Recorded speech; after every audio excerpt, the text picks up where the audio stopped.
We're put on this earth to become the best individuals we can be, to fulfill our God-given potential, right? We're not here to put on this earth so the government can tell us how to live our lives and what we must do. We put into these systems and these paradigms. In August of 2007, an American icon of liberty and a good friend of mine, Aaron Russo, died. That's almost 17 years ago. And I noticed that copies of my viral interview with him that were posted at Infowars.com have been taken off YouTube, taken off Instagram, taken off Facebook, taken off Twitter. So I thought, hey, is that on band.video, our video site of banned videos? No, it wasn't. Some clips were, but not the full documentary I made a few years after he died. We released the interview right away before he died of cancer, of bladder cancer, but we made a documentary that had added graphics and some extras on it. So here is that documentary that I released a few years after Aaron Russo's death in full. He battled the private Federal Reserve. He battled the globalists. His sources predicted the microchip population, the vaccine passports, everything. He was really ahead of his time. He was a major producer, married to Bette Midler, put out Eddie Murphy movies, you name it. But he really turned against Hollywood when he learned about the New World Order and was a great guy. And I'm so sad that he's left us. But hey, we're all going to see him on the other side. So here is the full, uncut interview just about a month before he died in 2007. I hope you share it. I hope you use it. It's free to air. People send us emails. Can I take a clip? Can I use it in my film? Can I? Yeah, it's free to air, meaning we own the video, but it's open to the public, fair use. It is a public trust to use. So use it and stop worrying about it. This guy wanted to be heard. It's our job to have him heard. And we love you, Aaron. You rolling? What happened on 9/11 is a phony, and we've never learned the truth about 9/11. The whole agenda is to create a one world government where everybody has an RFID chip implanted in them. All money is to be in those chips. And this is given me straight from Rockefeller himself. This is what they want to accomplish. Aaron, what do you think women's liberation was about? We, the Rockefellers, funded that. We funded women's lib.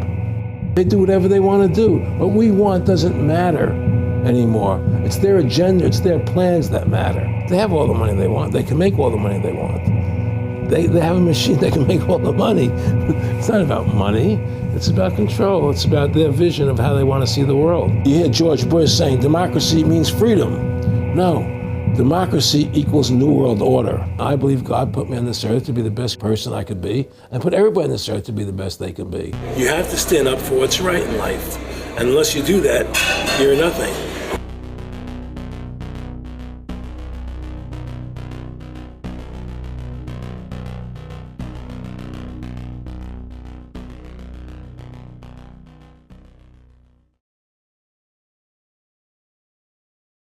Award-winning filmmaker turned freedom fighter, Aaron Russo was an amazing individual.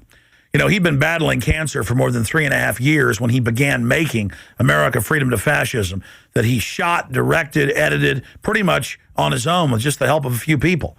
An amazing individual.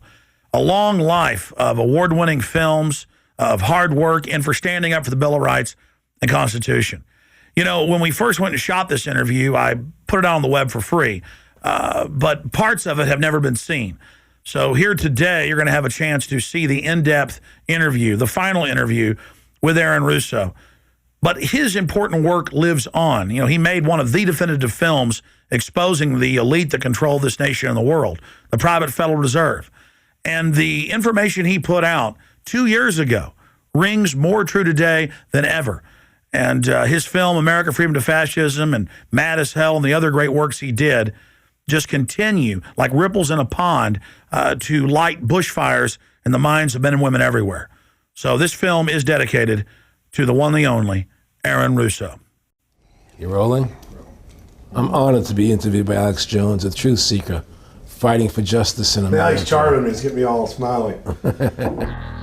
Aaron, when did you start to think something was wrong in the world, or start to find out about the whole banking cartel and the Federal Reserve System, the New World Order? Well, that was a progression of events. I've always been a very independent person, always believed in individuality, and that we were put on this earth to be unique individuals to fulfill our God-given potential. And that the only way to fulfill your potential is to be free, to find out who you are, and to make your errors, to make mistakes. And as I grew up, I began to realize more and more the government was inhibiting me in things that I wanted to do. And what happened, I was very successful in the ladies' lingerie business. I worked for my dad. He had a small undergarment business. And I created the first ladies' bikini panties back in 1963, actually. And then I opened up a nightclub in Chicago called the Electric Theater that opened up the day Martin Luther King was assassinated. Wow. All right, and so the city of Chicago was in flames the day my club opened, and nobody came out to the club. And well, what happened was that that was the year of the Democratic Convention in Chicago in '68. And so my club became a hangout for the hippies, you know, and because they wanted to go to Chicago and protest what was going on. And I was having a concert at my club one night to raise money, and the police raided the nightclub, my club, for no reason at all. And I was standing outside in my office overlooking the street, and I saw all these paddy wagons pulling up in front of my club. And I was a 24-year-old kid. You know, I had no experience at all, really. So what are these paddy wagons doing here? And then I saw all these cops getting out of the paddy wagons coming into my club. I said, oh my God, they're raiding me. And so I ran down to the stage, and I got on the stage, and I stopped the band from playing. And I said to the people in the audience, we're being raided, you know, so sit down on the floor, cooperate, and pull out your identification and cooperate with the police. And as I said that, two of the cops from behind threw me onto the floor and grabbed me and started dragging me out of the club.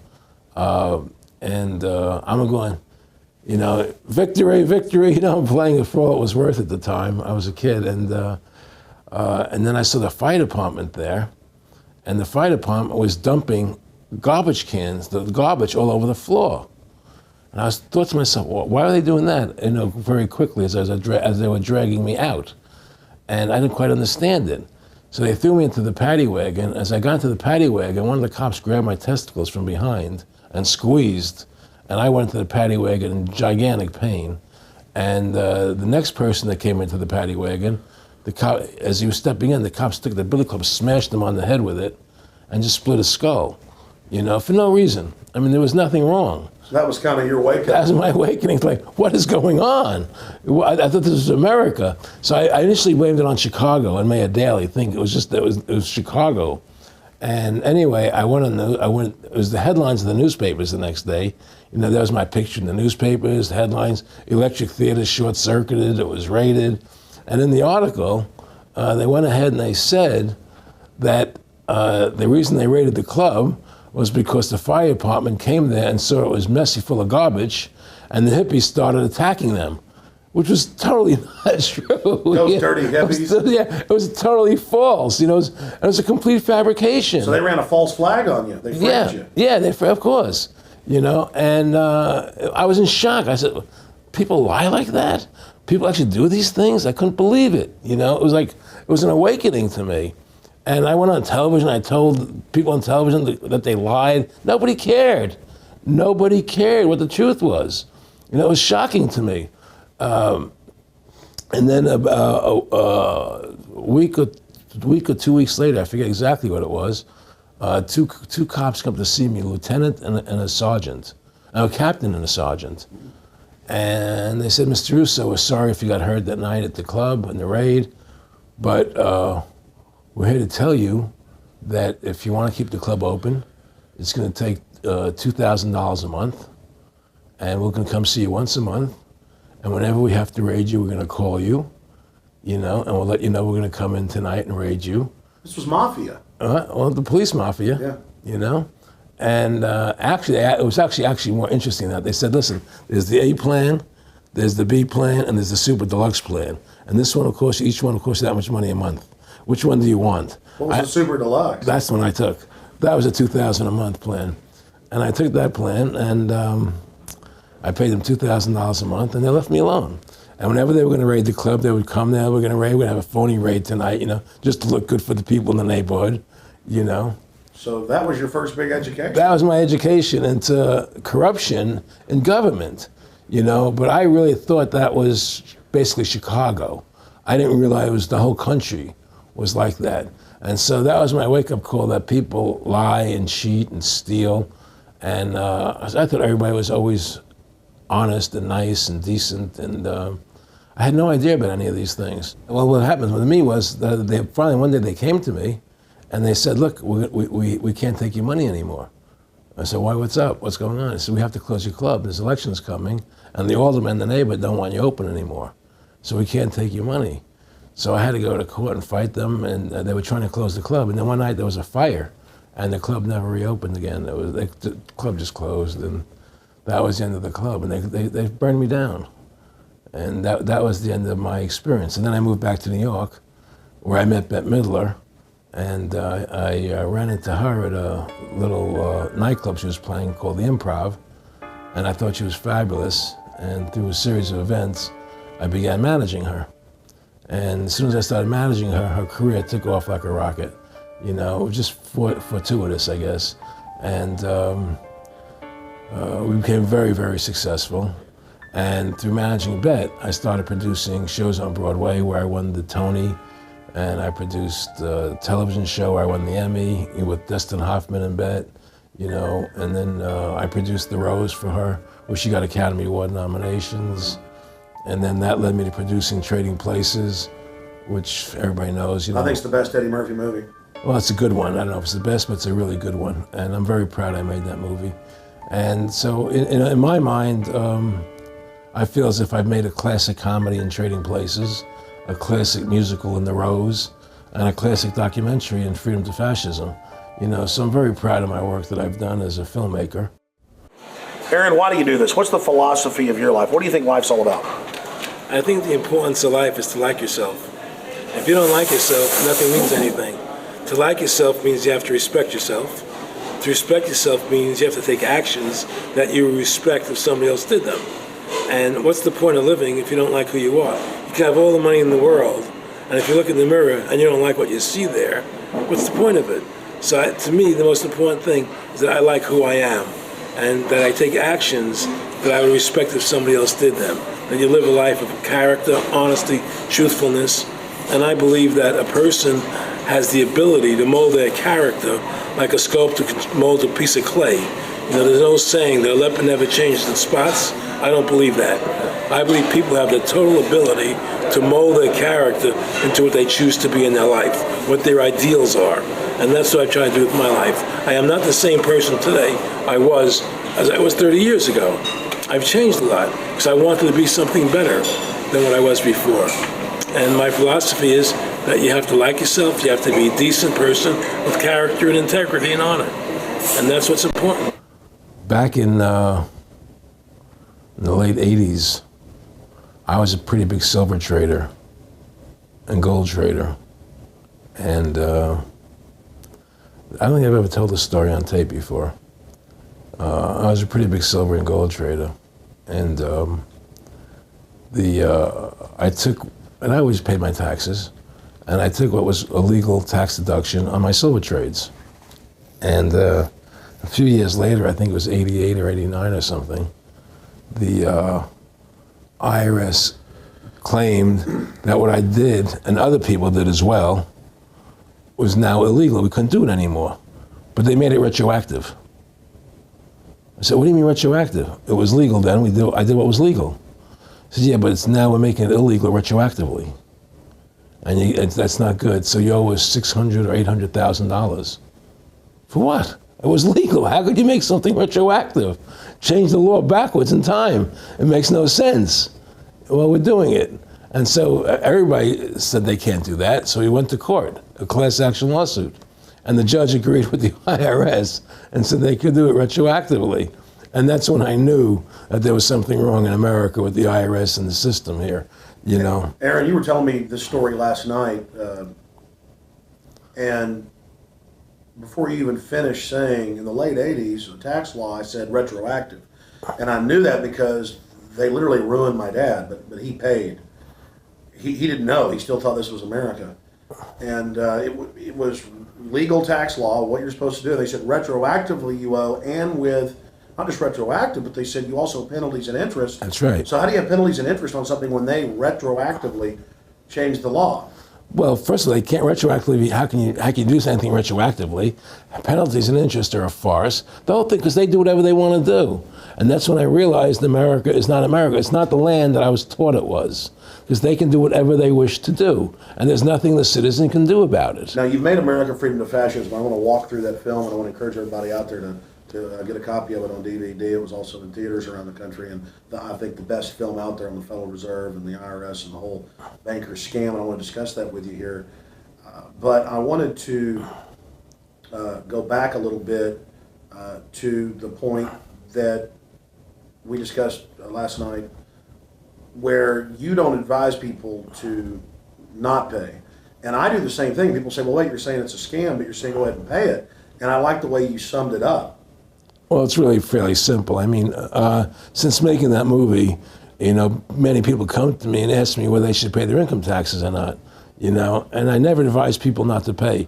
And the reason I tell them, I say, look, I've done a lot of research.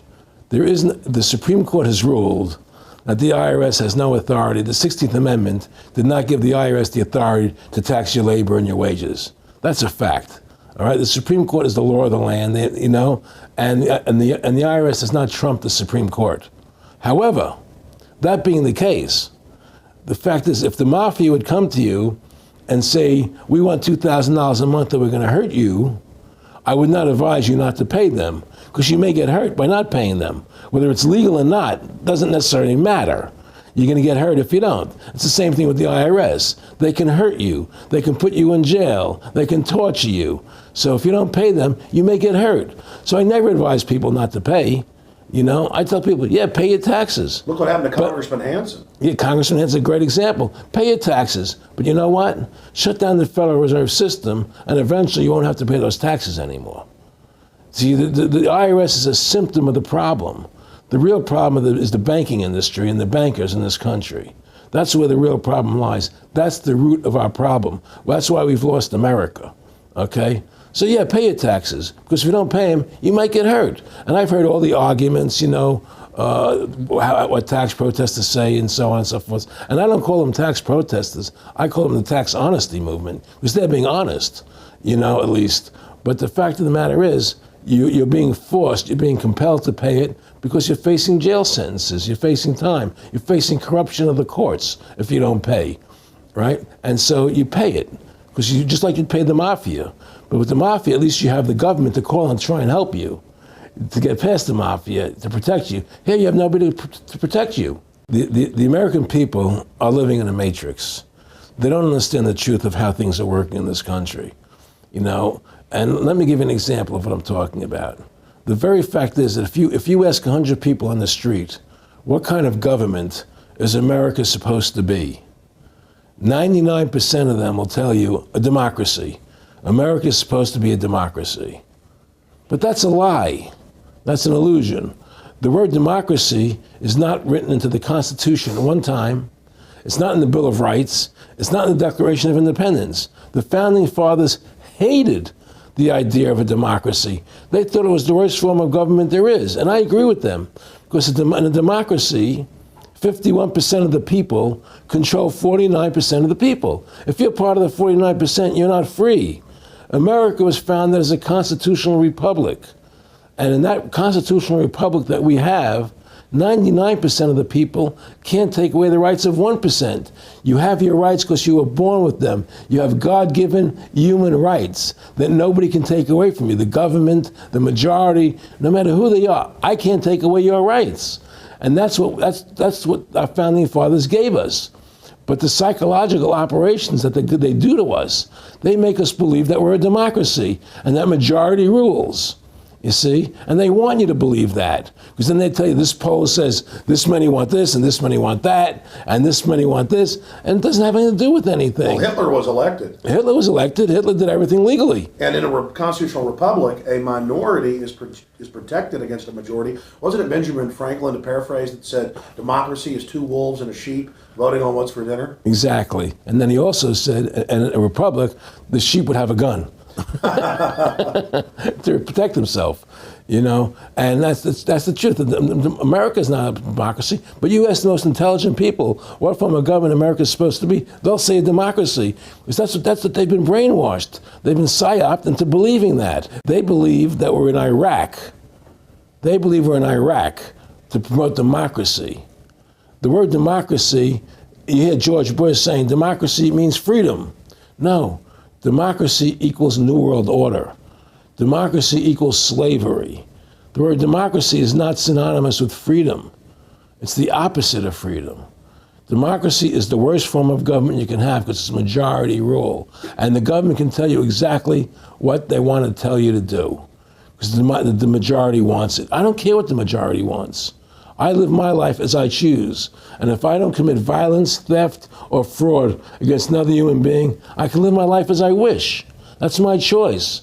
And if I'm allowed to make mistakes, because when you make mistakes, you learn from them. You grow as a human being. We're put on this earth to become the best individuals we can be, to fulfill our God-given potential, right? We're not here to put on this earth so that the government can tell us how to live our lives and what we must do. We put into these systems and these paradigms. No. The same thing in health. You know, if you're sick, you have to have a certain protocol. Nonsense. You know, be individuals. Think for yourself. Have critical thinking, you know? And so what's happened is that because they've taught everybody that we're a democracy, which is not true, now, so then in 1913, they bring the Federal Reserve System into being, right? And now you have this Federal Reserve System, which then in 1913 got the right to create money for the government. When before that, the government created its own money. Now the government, when it needed money, had to borrow it from this private bank called the Federal Reserve, which is a private bank owned by individuals, incorporated in Delaware. And so what happens is now the government borrows money from them to fund the government. Then the government says, well, we have to pay these people interest. How are we going to pay them interest? Let's impose a tax on the labor of the American people, which never existed before, to pay the interest to the bankers.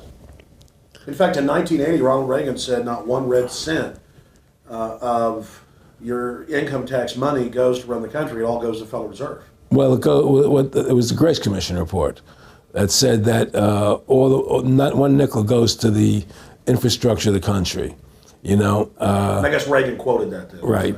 And so, but the point I'm trying to make is that by creating this Federal Reserve System, the government now became dependent on these private banks for money. And they started taxing us, you see. And so now what happens is that in 35, I believe it was, Social Security started. And they gave you Social Security cards, said not to be used for identification, the Social Security number right on the card, right? And through Social Security, they started deducting money out of your paycheck. That was the first time they were ever could take money out of your paycheck, because people agreed to it because they thought it was going to their retirement fund.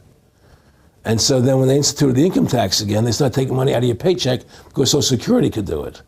And then they could do it again. You see what I'm saying? And so now they've even taken control of the tax payment itself. I mean, literally like you're a slave, they're Right. taking it right there when you make it. Exactly. They don't even trust the public enough to go send them and a pay it check. themselves, yeah. Right. So they take it out automatically because they know people aren't going to want to pay it. So what's happened is that through the implementation of the Federal Reserve System, the government has become vested in these bankers, and they get their money from the bankers. And so then they impose a tax on us, which makes us more slaves, makes it more difficult for us to survive, right? Giving them more profits. And now what's happened is that through the Federal Reserve System, the bankers have pretty much taken control of our government. It doesn't matter Republican and Democrat anymore, because they're both the same.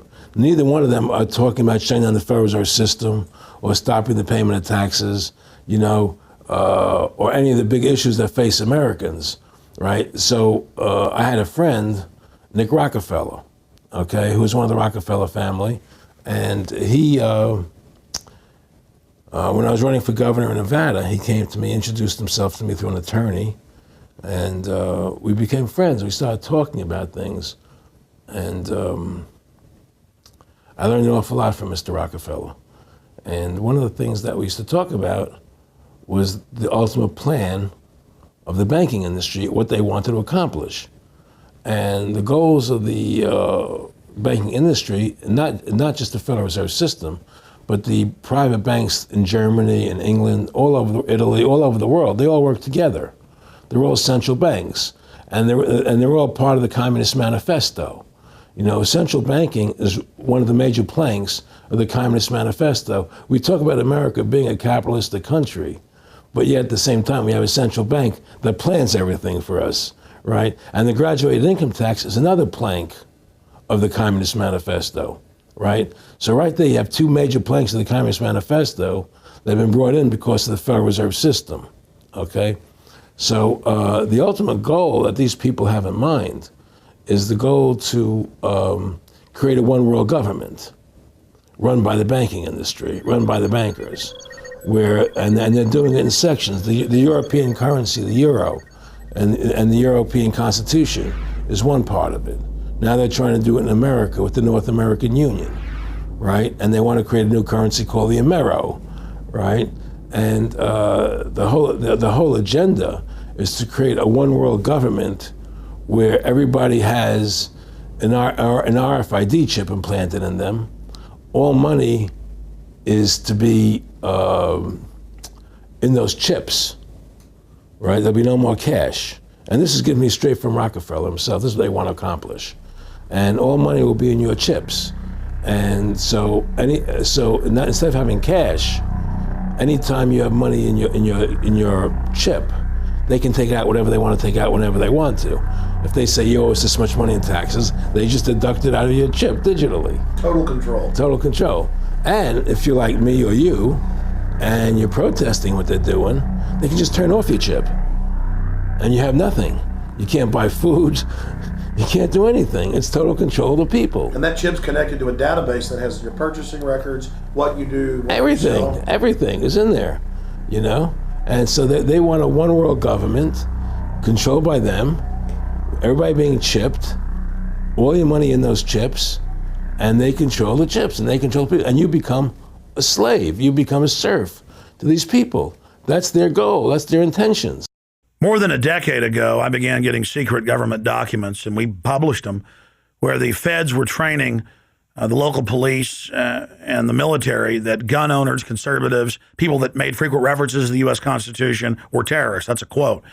But in 2009, it broke into the national media when we received the secret MIAC report from a state police officer, and that was in the state of Missouri, but the feds had written it, demonizing Ron Paul, people that wanted to end the Federal Reserve, people that wanted liberty and freedom. And now more secret reports have been released, like the Department of Homeland Security report, which the feds admit they wrote, that says returning veterans are the number one terror threat in America, that gun owners are part of that number one threat, that people buying ammo are the number one threat. Think about this. You have these private bankers overthrowing the United States, and they're secretly training the police that gun owners and patriots and veterans are the number one threat. So they're saying the American people that follow the Constitution and Bill of Rights that'll actually stand up against this tyranny are terrorists, because they are the terrorists. They are the criminals coming in with a corporate takeover, a hijacking of the nation. Eric, could you be specific about when you met Rockefeller, how it happened in these discussions? I met Rockefeller through a female attorney I knew who called me up one day and said, one of the Rockefellers would like to meet you. I had made a video called Mad as Hell, and he'd seen the video and wanted to meet me and knew I was running for governor of Nevada. So sure, I'd love to meet him. And I met him and I liked him, and he was a very, very smart man. And we used to talk and share ideas and thoughts. And he's the one who told me 11 months before 9/11 ever happened that there was going to be an event. Never told me what the event was going to be. But there was going to be an event, and out of that event, we were going to invade Afghanistan to run pipelines from the Caspian Sea. We were going to invade Iraq, to take over the oil fields, establish a base in the Middle East, and make it all part of the New World Order. And we'd go after Chavez in Venezuela. And sure enough, later 9/11 happened, and I remember he was telling me how how you're gonna see soldiers looking in caves for people in Afghanistan and Pakistan and all these places, and there's gonna be this war on terror, of which there's no real enemy, and the whole thing is a giant hoax, but it's a way for the government to take over the American people. He told you it was going to be a hoax. Oh yeah. There's no question. He says, there's going to be war on terror, and he's just laughing. There's no, who are we fighting? I mean, why do you think 9/11 happened, and then nothing's happened since then? Do you think that our security is so great here that these people who pulled off 9/11, who were able to, can't knock down another plane? Come on, it's ridiculous. 9/11 was done by people in our own government and our own banking system to perpetuate the fear of the American people into subordinating themselves to anything the government wants them to do. That's what it's about, and to create this war, this endless war on terror. And that's why and that was the first lie. And the next lie was going into Iraq, to get Saddam Hussein out with his weapons of mass destruction. That was the next lie. Now, specifically, this was a little over 6 years ago. This was 11 months before 9/11. Yeah. And Nick Rockefeller, who's a lawyer, he's become your friend over the previous years, and he's saying to you that there's going to be this big event, and then out of that we're going to have a war on terror, and it's just going to go on and on. Right, an endless war on terror without any real enemy. That you can never define a winner. And did he say that it's going to be perfect because you can't define an enemy? It just goes on Yeah, and on? because you can't define a winner. There's no one to beat, so it goes on and on forever. And they can do whatever they want. They scare the hell out of the American public. Look, this whole war on terror is a fraud. It's a farce. It's very difficult to say it out loud because people are intimidated against saying it. Because if you say it, they want to make you into a nutcase. But the truth has to come out. That's why I'm doing this interview.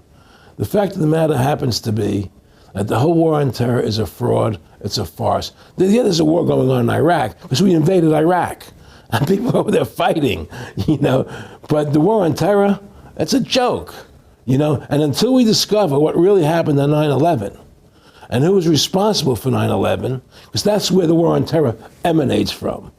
That's where it comes from. It was 9/11 that allowed this war on terror to begin. And until we get to the bottom root of 9/11, the truth of 9/11, we'll never know about the war on terror. Aaron, you said that he was, and I think it's important, and I know this about the Rockefellers from Dr. Dennis Cuddy and many others who literally, you'll be 20 years old in a lunch line at college, and it was David Rockefeller. And they're experts at recruiting and getting what they call players, and that clearly he was, I want to make it specific and just get you to reiterate what you said last night about you got 30% of the vote, you were having an effect, you made mad as hell, they knew that you'd started the Constitution Party, They knew that you were somebody who was taking action and getting things done, you'd already made some big films, had a lot of other successes, right. So they were trying to recruit you, and didn't it come down to the point of, hey, we are here to recruit you, and don't worry, your chip's going to say, don't mess with us, this guy's don't touch. Yeah, yes, that did happen. I was definitely being recruited. But it's more subtle than that. Well, in your words, just go through the process, and then what he said. Well, what it is remember we were friends, and he used to come to my house a lot. We'd have dinner, we'd talk, and he'd tell me about business investments, how you get involved in, or they would help me with this business investment or that business investment. And was I interested in joining the Council on Foreign Relations? I would have to get a letter to join them, but was I interested in that? And just stuff, leading you on. And I used to say to him that I never really did that because that wasn't where I was coming from. As much as I like you, Nick, your ways and my ways we're on the opposite side of the fence. I don't believe in enslaving people. And he would come back with, "Oh, I do." Well, it would be more like it's better for them. Well, it's more like, how do I put it? It was like, what do you care about them? What do you care about those people? What difference does it make to you? Take care of your own life. Do the best you can for you and your family. What do the rest of the people mean to you? They don't mean anything to you. They're just serfs. They're just people. You know, it was just a lack of caring, you know, and that's just not who I was. It was just sort of like cold, you know. It was just like cold, you know. And I used to say to him, what's the point of all this? You have all the money in the world you need. You have all the power you need. What's the point? You know, what's the end goal? And he said the end goal is to get everybody chipped, to control the whole society, to have the bankers, the elite people, you know, the bankers and some governor controlling the world. And I said, do all the people in the Council on Foreign Relations believe this way you do? He said, no. You know, most of them believe they're doing the right thing. A lot of them believe it's better off being socialistic. You know, we have to convince people that socialism is really capitalism. Because America's becoming a socialist country. It's a communist country today. And here we are years later after Aaron Russo points out that this is not a capitalist or free market country, but is really socialist. In fact, here's the cover of Newsweek. We are all socialists now. But this isn't the socialism the public thinks it is, where the government robs from the rich to give to the poor. Actually, it's always the big banks, the elites throughout history that fund socialism. They want to use the middle class's money to basically domesticate the working class and expand the size of government so it can basically, in the end game, eradicate the middle class and have a giant submass of uneducated slaves who have no chance of ever rebelling against the tyranny, and a tiny elite in control of it all. And that is the very nature of this New World Order system. They are using big government to strangle competition, to take control of the people, to break up the family, to basically set up a global plantation or neo-feudalist state. Well, one of the things they told me was that he was at the house one night, and we were talking, and he started laughing. He said, Aaron, what do you think women's liberation was about? And I said, I had pretty conventional thinking about it at that point. I said, I think it's about women having the right to work, getting equal pay with men, just like they won the right to vote, you know? And he started to laugh. He said, you're an idiot. And I said, why am I an idiot? He said, let me tell you what that was about. We, the Rockefellers, funded that. We funded women's lib, you know? And we're the ones who got all over the newspapers and television, the Rockefeller Foundation. He says, and you want to know why? He says, there were two primary reasons. And they were, one reason was we couldn't tax half the population before women's lib. And the second reason was, now we get the kids in school at an early age. We can indoctrinate the kids how to think. It breaks up their family. The kids start looking at the state as the family, as the school, as the officials, as their family, not as the parents teaching them. And so those are the two primary reasons for women's lib, which I thought up to that point was a noble thing. You know, when I saw their intentions behind it, where they were coming from when they created it, the thought of it, I saw the evil behind what I thought was a noble venture. Aaron, did you know that Gloria Steinem, in one of her own books, now admits the CIA funded Miss Magazine? No, I had no idea about that. No, I never heard that. Yeah, we're going to... CIA funded Miss Magazine? Funded Miss Magazine with the stated goal of taxing women and breaking up the family. No kidding. I never heard that. Well, Nick told me. I mean, I know it, but not because I know the CIA was involved in it. Well, Gloria Steinem was proud of it. Oh, the CIA wanted to help women. No kidding. So they funded it, yeah. And of course, it's divide and conquer. Right, and what they do is they focus in, obviously, on real problems. Women were getting shafted in many ways, but the elite wasn't planning to help them. They were planning to really shaft them and take men away from them. Look at what they did with black families. You only had about 10% illegitimacy 50 years ago in black communities, and now it's over 90%. And look at welfare. You were going to give you some money, but you can't have a man in the house. Right. And so that was further to degrade the family. Totally destroyed. And now illegitimacy is over 50% in the general population. Right. Well, see, the whole thing is these people control the money, so they make all the rules. You understand? And they put whatever rules they want into effect. And the truth is, America has really become a socialist, communistic country. And everybody says it's a capitalistic country. It's not a capitalistic country. You know, how could it be capitalistic when you have a central bank? That's the first. It can't be. You know, It's a planned economy. It's a planned economy. It's a phony. If they want to create prosperity, they just print dollars. They just make dollars or put digits into the economy, and then now you have prosperity. You don't have real prosperity. You don't have real manufacturing. You just have money being injected in. It's an infusion of credit, Which only makes the government go into more debt. Into more debt. The Federal Reserve is poison to our country. Of course it is. It's poison. Whoever makes the money makes the rules. Rothschild said that. And they make the money. Why are we allowing these private bankers to make the money for our country? It makes no sense. Why are we paying interest to these banks to make money for us when the government can do it itself without paying interest and without all that debt?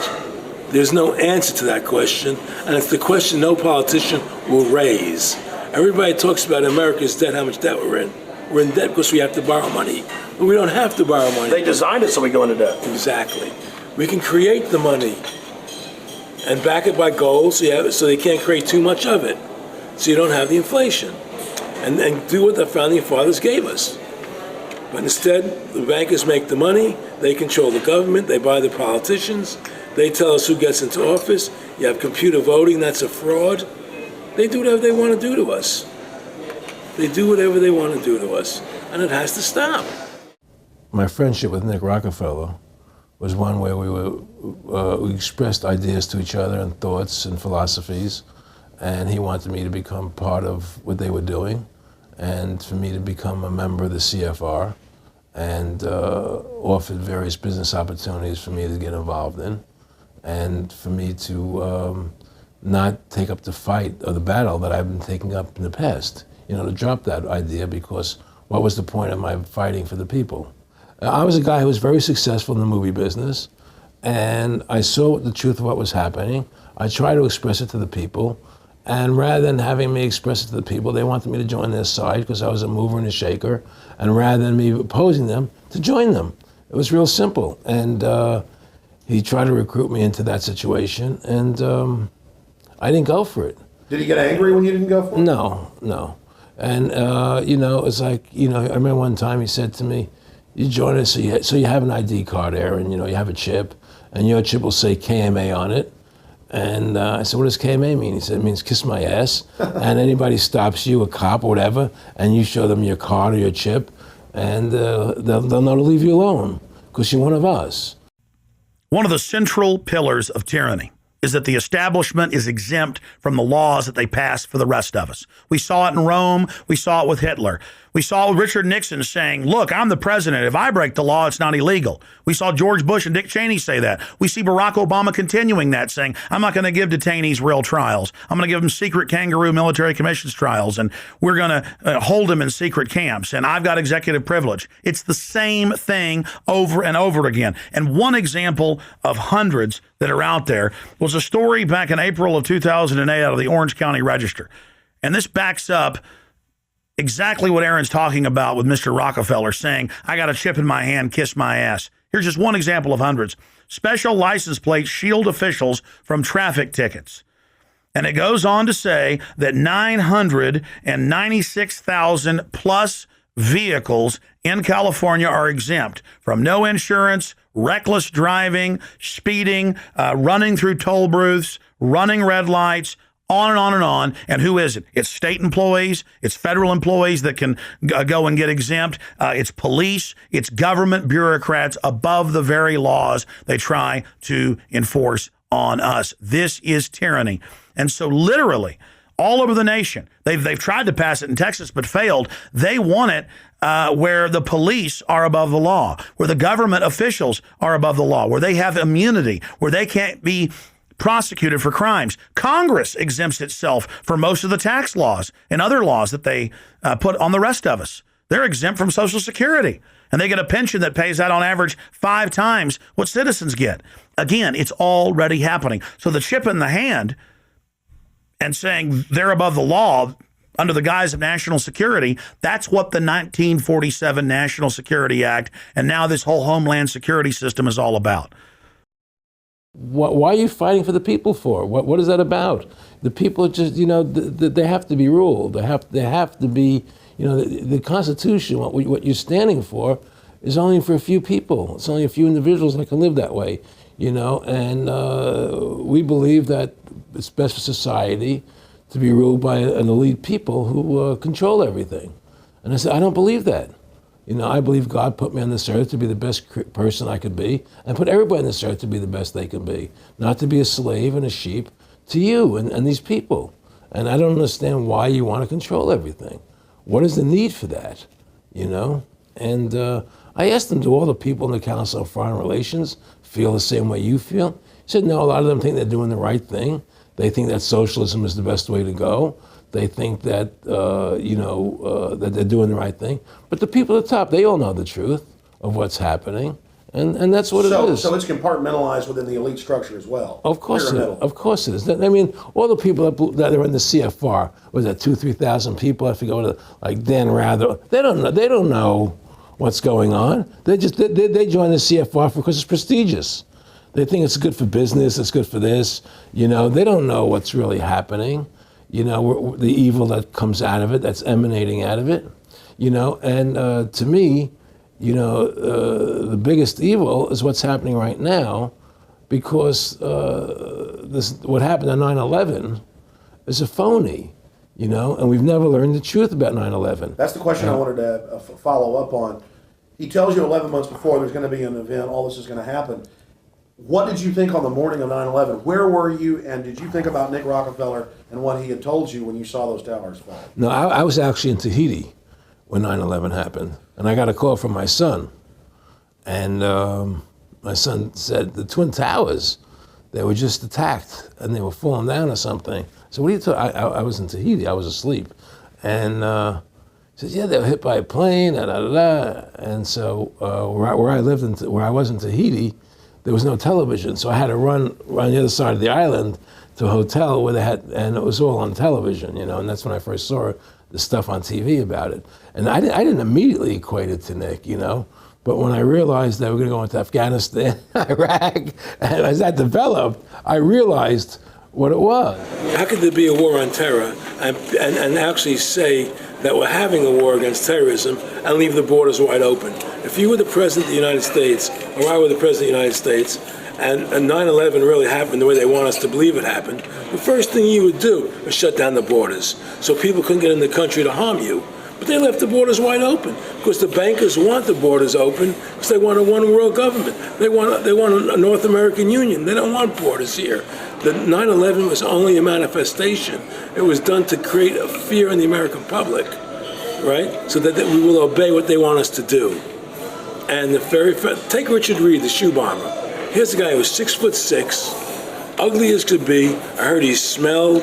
Okay, he sits in coach on a plane, lighting matches to put his shoe on fire, surrounded by people. It's idiotic.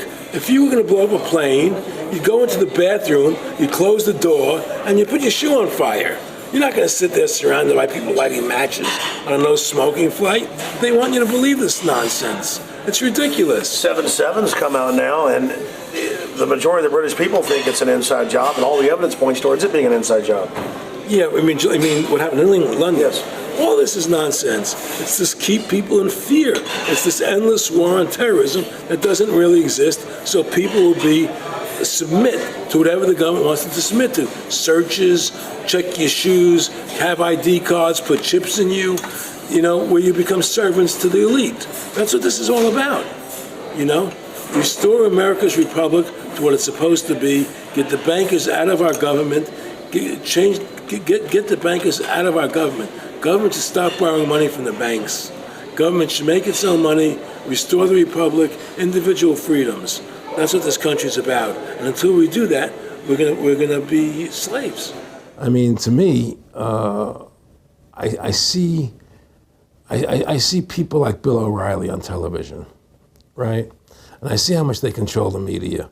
Like there was this girl on Bill O'Reilly the other night from an organization saying the world can't wait. And this girl was spot on. Everything she was saying was the truth. And all Bill O'Reilly could do was call her a lunatic. He couldn't challenge the facts. They just call people names. They can't, and until we just find that, look, this world, we're heading into a world of danger, possible nuclear wars, because the banking industry is trying to take over the world. 9/11 is the beginning of the war on terror. That war on terror is leading us into Iraq, which is the next lie. So you had the lie of 9/11, how that happened. Nobody knows how Building 7 came down. Okay, we know 9/11 was a fraud. The American people don't know it, but more and more of them are believing it. Okay, so that was the first lie.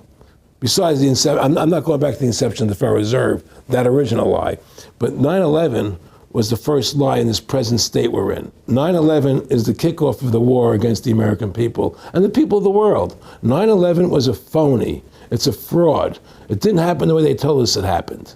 Now, because of 9/11, we then had the authority to go into Afghanistan and Iraq. Iraq didn't have weapons of mass destruction.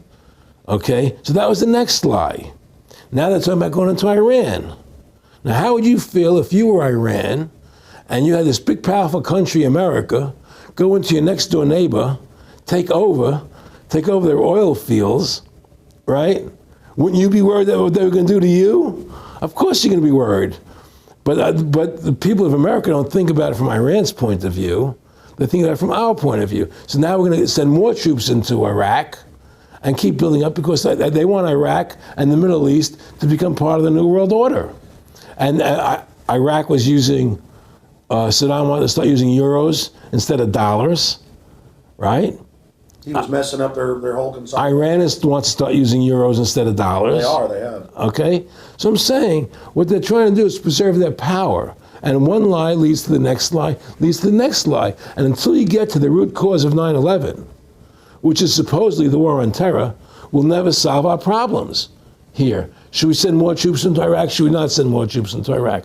Well, the truth is, the fact is, that it all goes back to this war on terror. Where did 9/11 come from? That's the root cause of everything.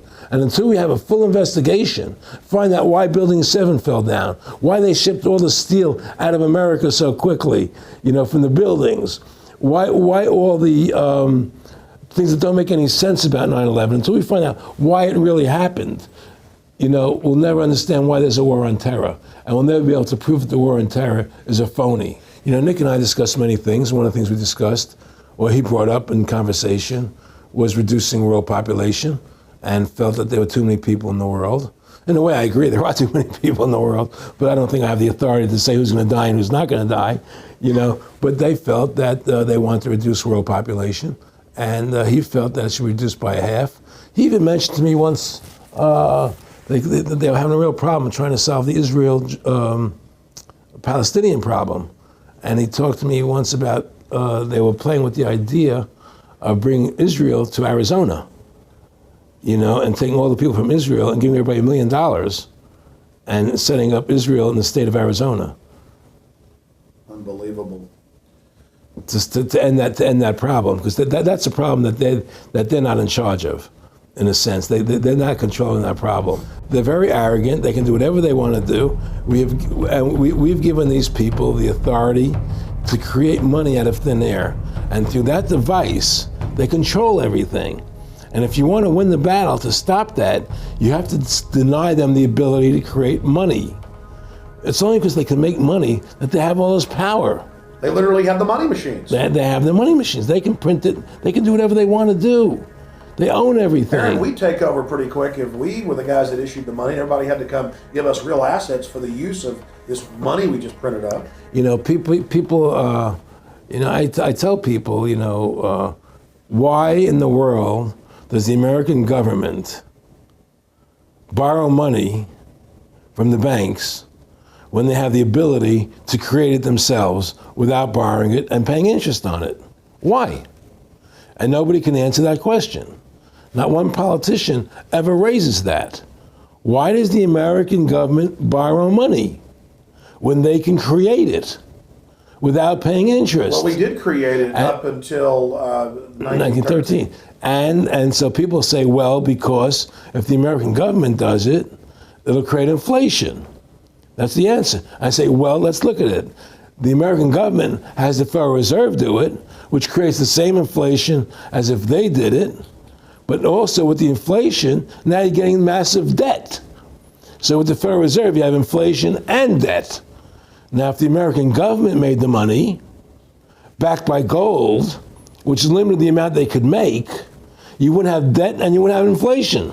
But inflation was only about 50% from the 1780s, I've looked it up, until the late 1800s.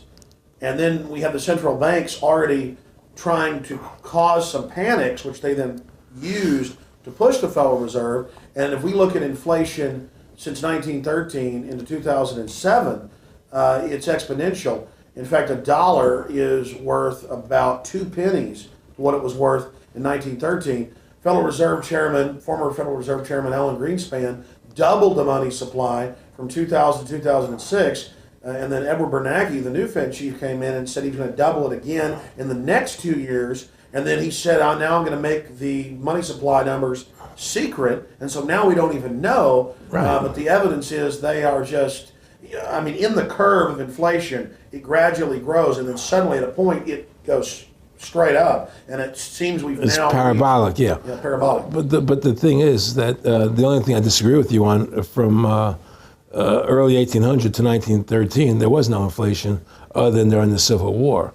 You know, when Lincoln was Well, I'm printing. talking about how much a dollar was worth. And I know It never changed. There was no inflation. In that whole 100 years, there was no inflation. People knew what the money was worth. They could retire. They knew what it would cost them to live their lives out. There was no problem.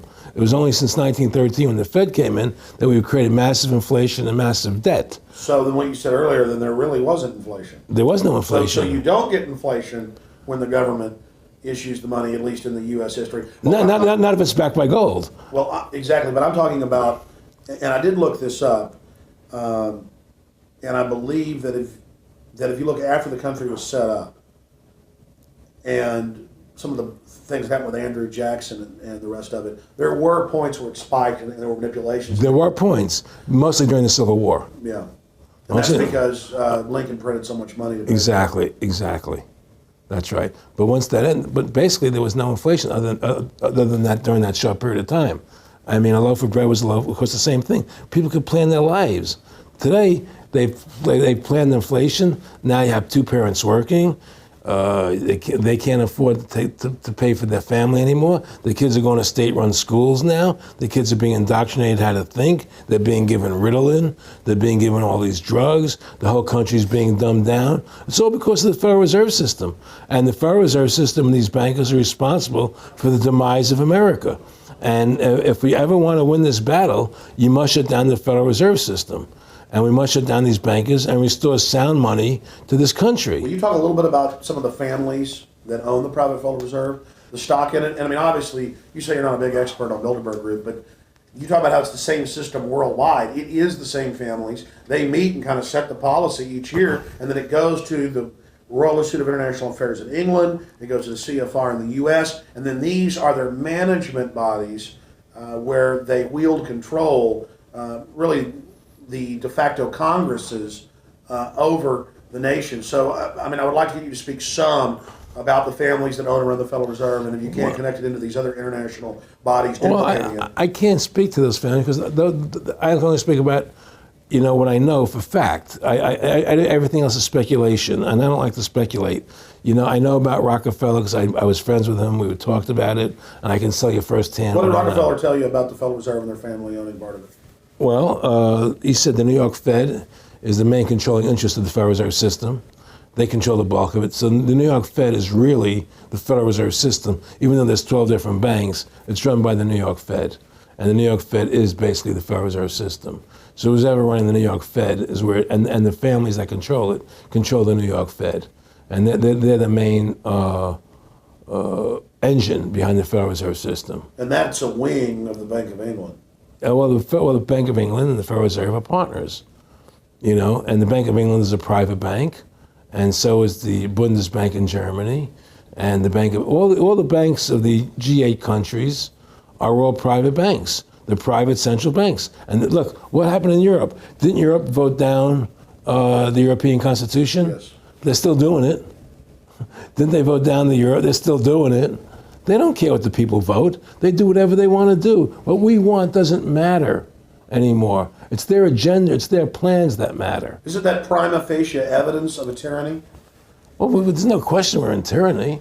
There's no question we're living in a world where the American citizen is no longer a free individual human being to do the things that they wish to do. You know, we're slaves, and it's getting worse. What do we got to do to bring these people down? In my opinion, you must shut down the Federal Reserve System. And I think that there has to be an uprising.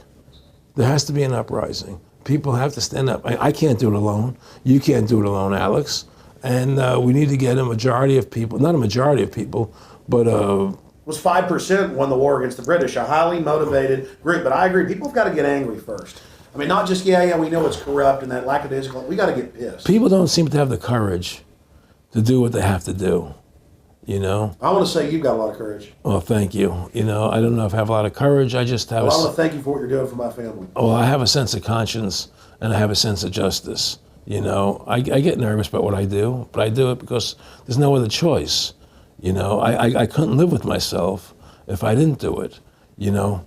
But the fact of the matter is, I mean, I've ostracized myself pretty much from Hollywood. You know, people are afraid to deal with me in Hollywood a lot because of what I do and the things I say. You know, I don't go along with routines.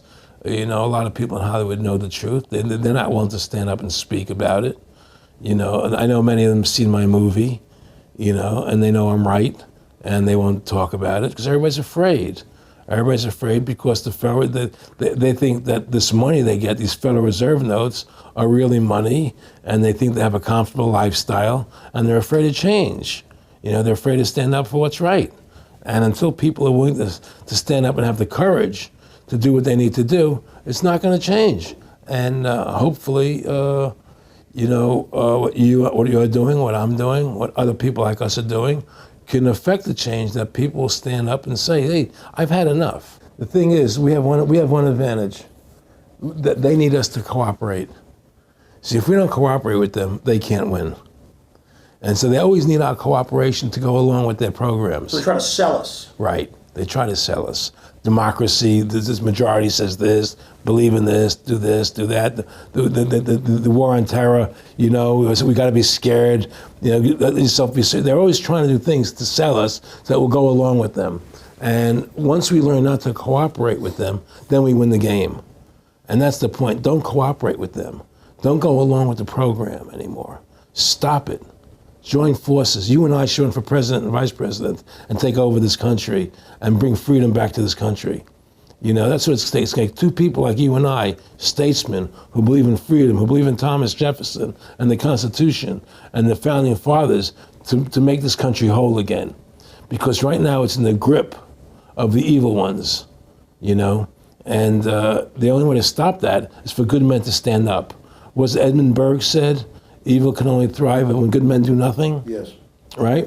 We got to do something. That's what it is, you know? Silence is golden, but when it comes to your freedom, it's yellow. You know, we have to stop being scared. We have to stand up and do what's necessary to take back, to stop these bankers, these elite, this government full of lies, congressmen full of liars, you know? People destroying our borders, you know, creating a government. I mean, imagine this. Here you are in America, and they're combining America, Canada, and Mexico into one country, the North American Union, and the American people don't know anything about it. It's not even in the press. They'd rather talk about Rosie O'Donnell and Donald Trump calling each other names than discussing the fact that we're merging into one country. The press doesn't even report it. Or that Paris Hilton doesn't wear underwear. Yeah, Britney Spears. But I mean, who cares? I mean, the fact of the matter happens to be that tells you how controlled the media is. Here you are combining America, Canada, and Mexico into one country, and you don't see it in the press. Unless maybe it's Lou Dobbs. You don't see it in the press. You just don't see it. It should be the top story everywhere. Everywhere, and not a word about it, really. Why? That tells you, there's the evidence that it's controlled. They don't want the American people to know what's going on. That's why they don't protect our borders. That's why we're losing our Constitution, the very document that secures our freedoms. There is a rising tide against it. There is a rising tide, but we have to mobilize. We have to mobilize. And we have to get all the good people in this country to stand together and say, I'm not going to take it anymore. Well, I think if you analyze the situation, and if you realize that since the Federal Reserve has come into being in 1913, illegally, without a constitutional amendment, by bribing a few senators during Christmas vacation, they turned over the most important power that the American government has, the creation and issuance of money, to a private bank. Through that private bank issuing money, they have destroyed this country. They have destroyed the purchasing power of the money in this country. They've created social programs that are destroying this country. Thanks to the work of Aaron Russo and Ron Paul and many others, folks are starting to find out who the real enemy is. Offshore private banking corporations that have engaged in a hostile corporate takeover of the United States and almost every other nation on the planet. And the private Federal Reserve is their beachhead here in the United States. Ron Paul has introduced H.R. 1207 that at time of taping has over 87 sponsors just to audit the private Federal Reserve that arrogantly says it's above all U.S. laws and above all three branches of government and that no law enforcement can investigate them. I mean, how asinine is that? How above the law is that? How ridiculous is that? Everybody else gets audited. Nobody else is above the law but them, this group of plutocrats, this group of polycentric bankers that are setting up this neo-feudal world system. Now, they've taken over our government, both Republicans and Democrats. There's no difference anymore between the two parties. They control both parties. It doesn't matter to them which one wins, because who's ever running for president will be someone they anoint, okay? Whether it's Hillary Clinton or John McCain running for president next year, they're going to be people that are going to do what they want them to do. And the fact of the matter happens to be that you can't win an election unless you have enough money to win. They make sure who gets the money. The most important point is they control both parties. And the public continues to only focus in on the distraction of the left puppet and the right puppet instead of looking at the puppet masters. In fact, more and more of this is coming out. Top Senate Democrats, bankers own the U.S. Congress. Senator Dick Durbin on Chicago radio station last week blurted out an obvious truth about Congress. This is from Salon, that despite being blindly obvious, it is rarely spoken. And, quote, the banks, hard to believe in a time when we're facing a banking crisis, that many of the banks created are still the most powerful lobby on Capitol Hill. And frankly, they own the place. So there is one of the most powerful Democrats in the country, top Senate Democrat, saying bankers own the U.S. Congress. It's true. Let's admit it. Let's stop debating the two puppets they put out in front of us, the liberal puppet, the conservative puppet.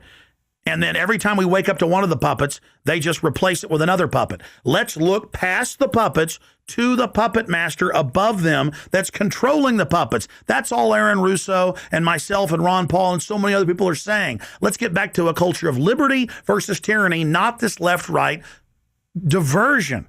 You know, when folks are sick of Obama in 4 to 8 years, they're going to put a Republican in, and they'll put out different rhetoric, but carry out the same operation. Because as the top Senate Democrats said, the bankers own the place, even though they engineered the crisis. And make no mistake, they did engineer it by design. Their own documents, their own IMF and World Bank documents admit that. And out of this crisis, they're setting up the new Bank of the World, according to Time Magazine and Newsweek and the Wall Street Journal and just hundreds of publications with headlines like, and now for world government in the Financial Times of London. They create the crisis and then say, okay, our Ponzi scheme's falling apart and bankrupting you. Give us $12.8 trillion in the first 6 months of the banker bailout. And now they say, we'll set up a Bank of the World you pay your carbon taxes to, and private bankers will rule your life, and we'll pay private greenhouse gas carbon taxes to two firms owned by Al Gore, and this is publicly admitted. I mean, this is how bad the scamming is getting. And we've got to wake up. We've got to say no. We've got to get angry and get in the face of the New World Order. Again, the private offshore bankers own America. They own both parties, but they get you in a rah-rah, Coke versus Pepsi, Redskins versus Cowboys, fight. And you get in this little political fight as followers instead of looking past that to the actual global elite and what they're setting up.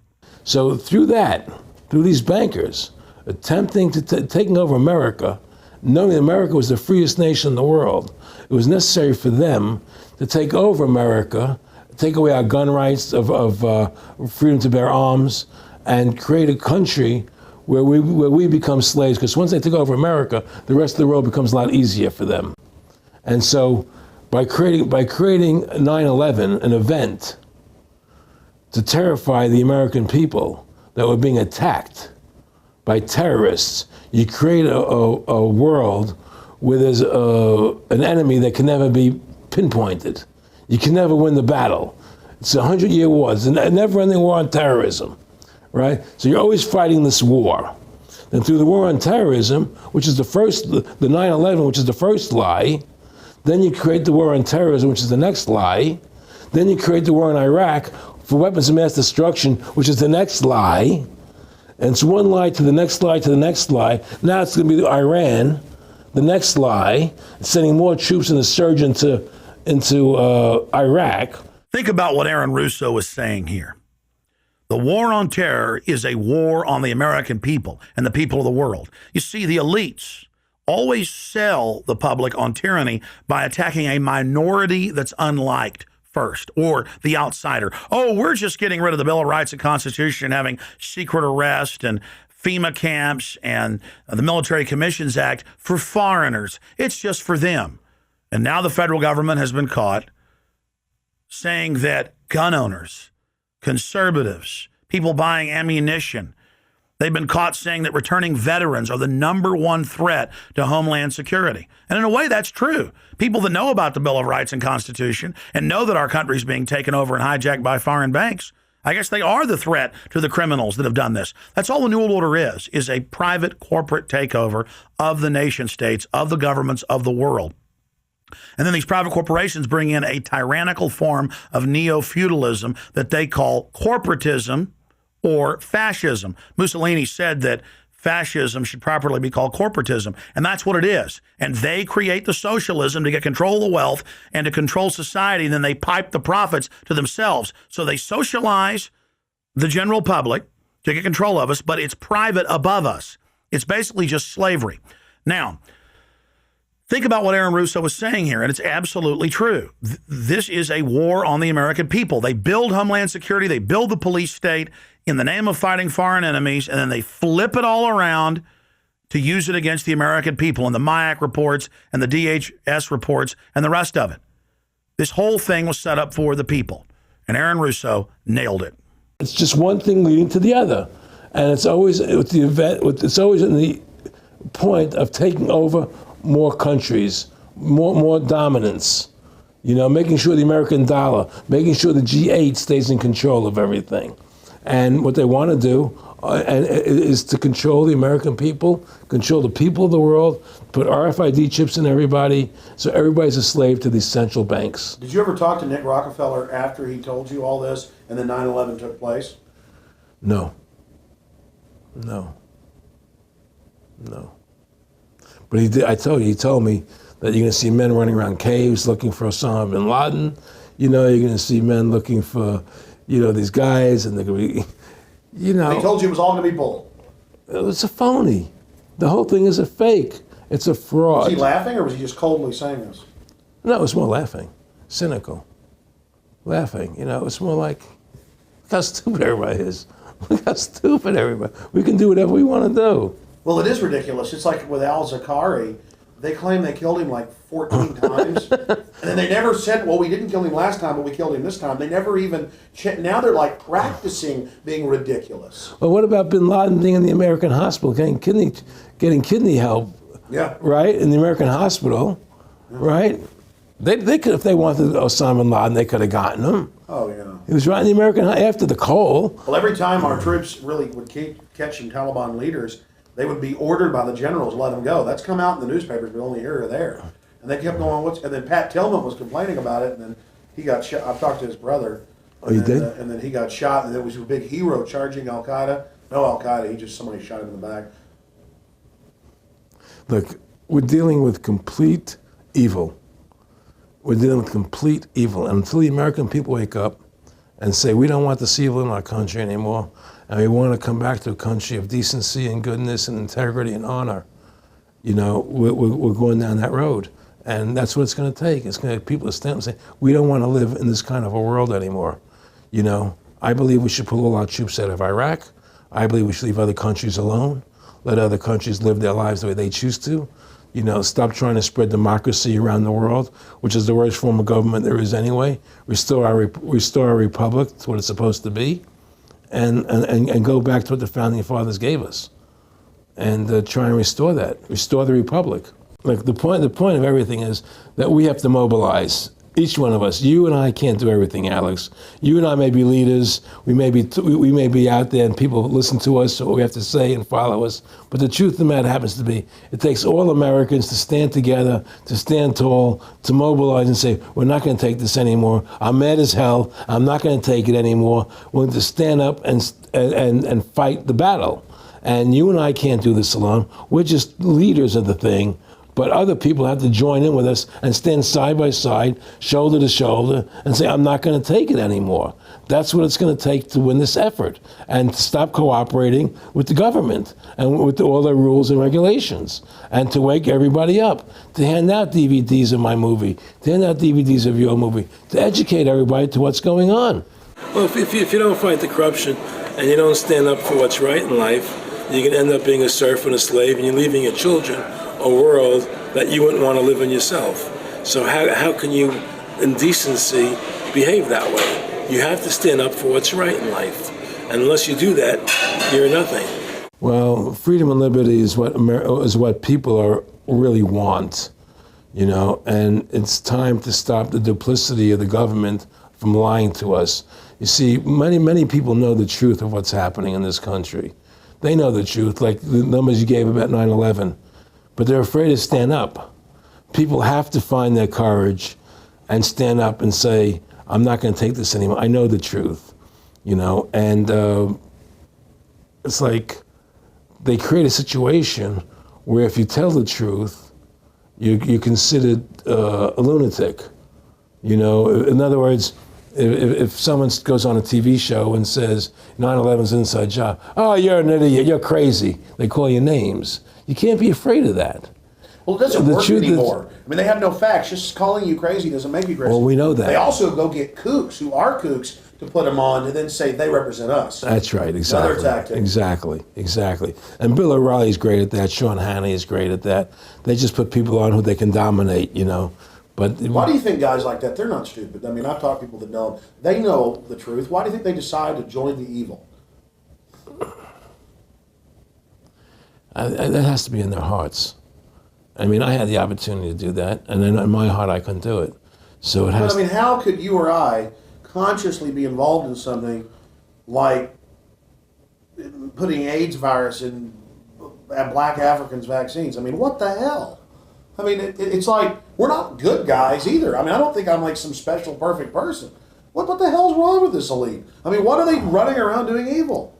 I mean, they just run around continually doing evil. Well, I think a lot of them think they're doing the right thing. I think a lot of them think they're doing the right thing. Not the top elite, but people within the system, But I think that it's all about, as Nick said to me, it's about control and power. They have all the money they want. They can make all the money they want. They have a machine that can make all the money.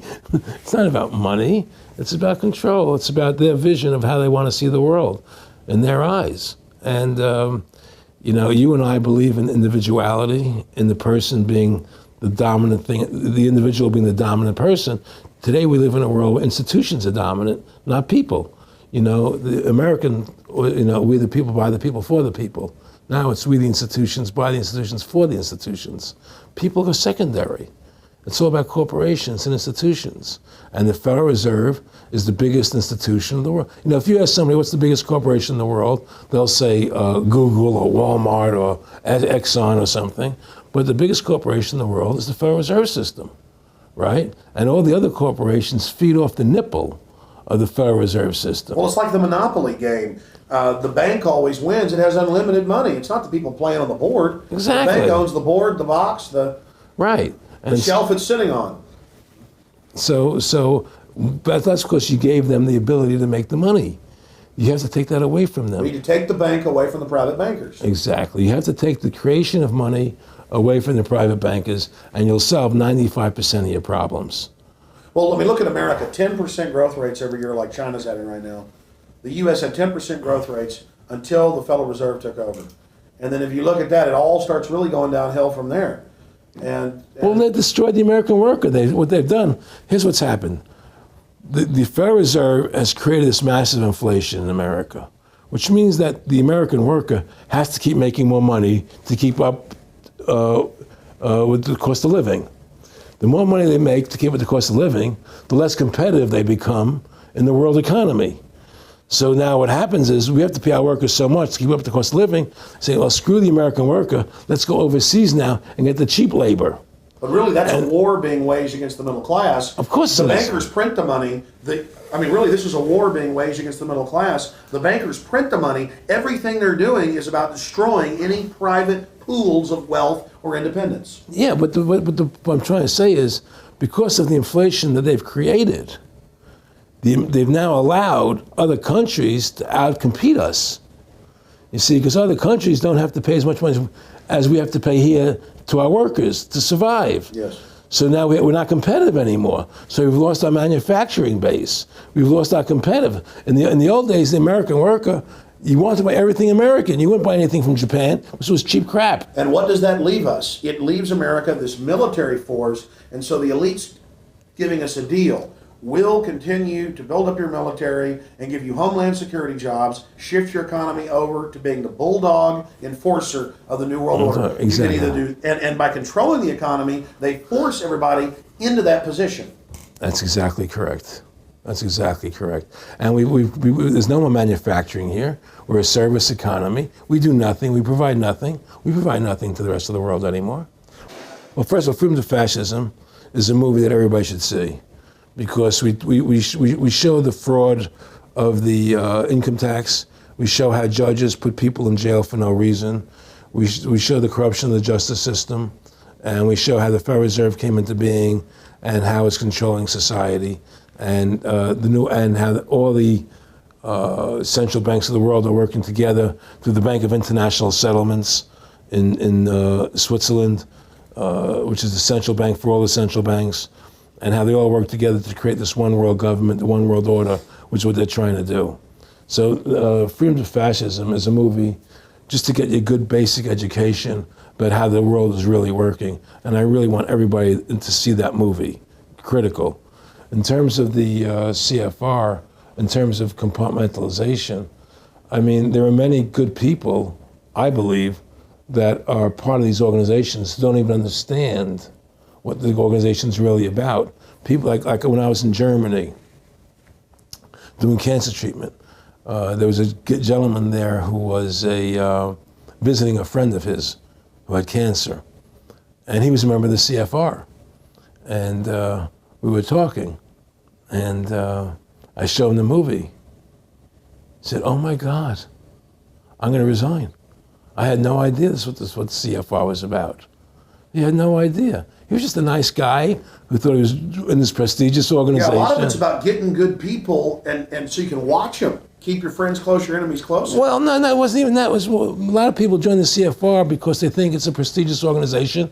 It'll help them in business, make good business contacts.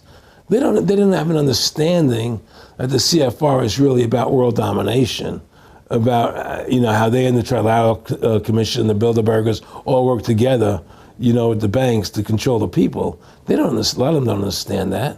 They don't see the big picture. Oh, it's CFR, it's a prestigious organization. I'll meet this one, I'll meet that one. I can do good business deals out of it. It's just business to them. The CFR wants to get the people in there that have influence and power, and so they're part of that. So they're not opposing them, It's like the whole country today is becoming the haves and have-nots. You're getting the very, very wealthy, the middle class is being destroyed, and you're getting the poor people. Isn't this just a slick mafia that took over and uses fancy PR? Well, you can call it mafia, you call it whatever you want, but it's definitely a criminal organization. There's no question about it. But it's a criminal organization that has prestige, that appears to have what's the word I'm looking for? Class, style. It's like, respected. It's respected. People don't look at it as being a criminal organization. That's what a great job they've done. People look at Alan Greenspan as being a hero. The maestro. What do you think happened with him in the late '60s? He wrote a big section, a chapter for Ayn Rand in a book, and he talked about how horrible the Federal Reserve was. We needed a gold standard. Now the bankers are robbing us. And then they literally came in and said, "Oh, and you see somebody who made a deal with Beelzebub." Well, exactly. You make a deal with the devil. I mean, it gave him a chance to be one of the most powerful men on the earth, and it gave him a chance to accomplish things he never thought he would accomplish in his life other than that. And it's very seductive. It's a very attractive perfume. I mean, I was attracted when they came to me and spoke to me about it. I thought about it. I was attracted to it, They asked me if I wanted to open up these nightclubs, open up a chain of Baywatch nightclubs, and we'll do this thing, we'll do that, and we can do this. I mean, all these things were proposed to me, business ventures. But you know what it is? It was your nature, though. It's the way you are. You couldn't take the deal. Well, I can't do that to people. I just can't be in a position where I can do that to other people. I have a conscience, and my conscience would not permit me to do that. People say I'm very courageous. I don't think I'm courageous. I think I have a conscience, and my conscience doesn't allow me to do that to people. It makes me feel sick. I just don't believe in it. No, I agree. When I do bad things, I feel bad. When I do good things, I feel good. Yeah, exactly. I feel the same way. And I mean, I don't know what's going to come out. I mean, I don't have that much money, but I've got some money. I mean, it's like, what more do I need? I can go on a trip if I want. I can help pay for my kids to go to school and have my wife, comfortable. I mean, how do I go out and screw people so I can have some more junk?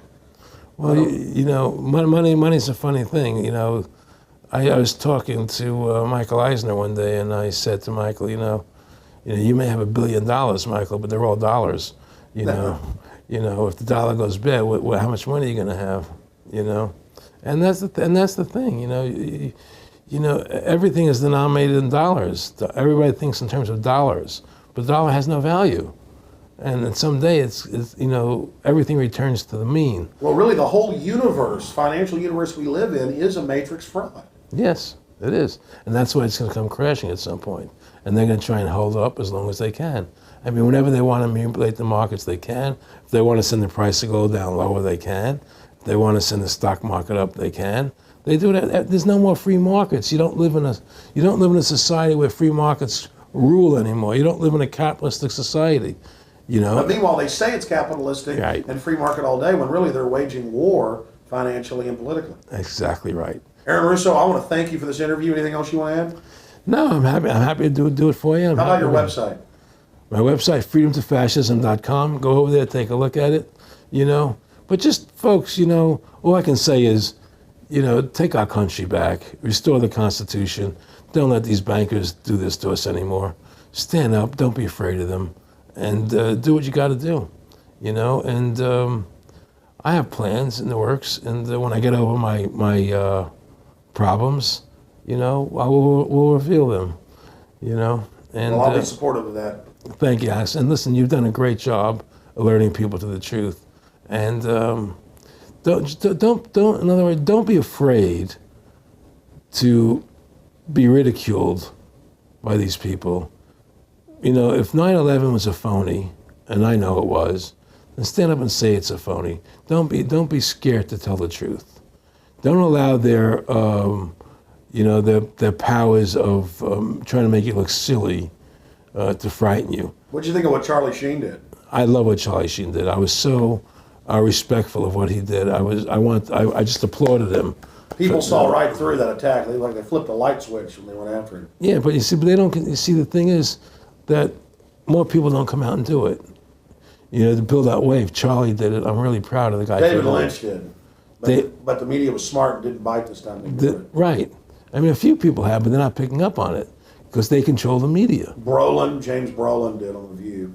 I heard that as well. But again, they're not picking up. Barbara Walters looked like she's about to have a heart attack. But they don't pick up on it. You see, they don't allow it to go anywhere. It comes, if someone says something, they let it die. you know, but they keep perpetuating, you know, the war on terrorism. They keep perpetuating all these things that are lies. And because we've given the Federal Reserve the money-making power, they control the media, they control the government, and they're all in bed together. So you're fighting all this propaganda all the time, and it's a very difficult fight. Americans, mobilize, stand together, stand tall, tell the government you're mad as hell, no longer cooperate with the government, do not accept the national ID card, do everything in your power to restore freedom and your individuality back to America. Stop being a country run by the institutions for the institutions. Let's go back to we the people, by the people, for the people, as opposed to we the institution, by the institution, for the institution. Stand up for your individual rights. Stand up for the godliness that's in each and every one of us. Thank you for watching this historic interview with Aaron Russo. Please don't just stand down after watching this film. Research the private Federal Reserve for yourself. Realize it is the main head on the Hydra that we have to go after. Realize that we can fight the political parties all day, but until we go after the heart, the root of the problem, nothing's going to get better. We have this ruling class of private bankers that issue all this fiat currency, and they have committed unbelievable crimes and have the audacity to claim that they're above the law. Ladies and gentlemen, now more than ever, we don't have a choice. It's us or them. Either the New World Order is removed from power, or the world faces more wars, more tyranny, and a nightmarish police state carried out by these eugenicists. So in the memory of Aaron Russo and every other freedom lover out there in history, and for the future of our children and the species, humanity itself, let's call for grand jury investigations of the private Federal Reserve. Let's arrest the bankers. Let's kick these foreign corporate criminals out of our country and get our constitutional republic back. Let's stop being distracted and diverted by the liberal and conservative puppets they stick up in our faces on television. Let's look past the front men to the actual architects of the New World Order and bring them to justice. There's no way these arrogant bastards can get away with this if we expose them and speak out against them. And more, it's coming out even in the mainstream media that they are a pack of criminals who are above the law and who have hijacked our nation. But they're only above the law in our minds. We have to expose them as the criminals they are and bring them to justice. Look in the mirror. You are the solution. Take action and join the ranks of folks like Aaron Russo, Ron Paul, and so many others. God bless you all, and thank you for watching this presentation. Now spread the word about the true enemy of the people in the Fed, in the New World Order, in the hegemony of private central bankers.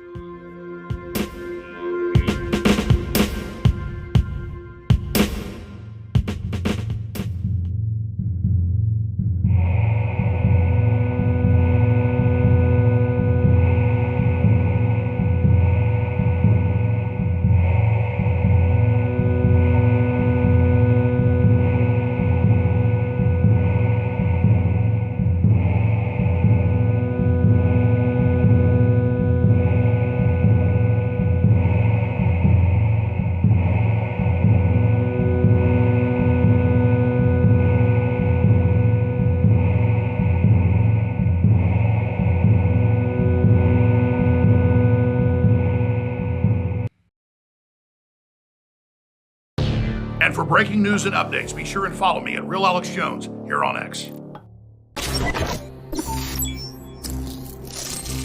I have sued the deep state operative and their minions that attempted to take InfoWars off the air last week. We are on the offense, but I cannot do it without your help. Please go to fightforalex.com right now and make a donation to our victory fund. Humanity has awoken. We're winning major battles against the globalists. We're winning the war, but it's not over yet. And it takes grassroots support to defeat the New World Order. History is happening now. If you don't want to be a slave of the globalists, if you don't want to eat the bugs, if you don't want to see your nation and world destroyed in thermonuclear hellfire, then support the tip of the spear, InfoWars, and yours truly, Alex Jones, right now. We will prevail. We've got these people right now. We have caught them red-handed, but I need funds to prosecute this operation. History's happening now. It is in your hands to take action. The ball is in your court. You are the resistance. I'm counting on you right now to go to fightforalex.com at Give, Send, Go and make a donation for our victory fund. Fight, fight, fight, fight, fight.